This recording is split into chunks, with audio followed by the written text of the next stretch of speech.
Bəs nətərsən? Adım Şütürə. Nətərsən deyirəm. Bilirsən nə olur? Ha. Buludlar var, Kim? Buludlar var, buludlar. Hə. Buludların kütləsi 1 tondur. Nəyi? Yanımda kim var sənin? Heç kim olacaq? Alo, Aysel mənəm. Hə? Bilirsən nə olur? Nə olur? Bu dəniz anaları var, onların 3 dənə ürəyi var. Sən bu deməyirsən?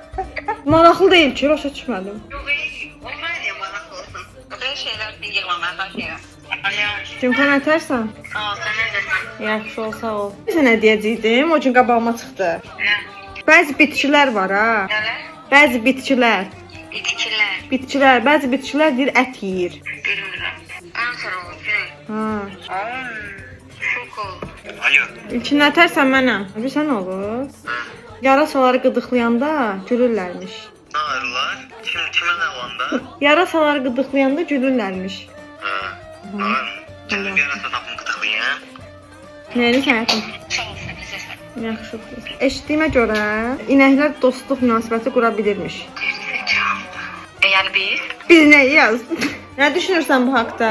Bence de vurabilir. İnşallah inəklərin münasibəti kimi olar münasibətimiz.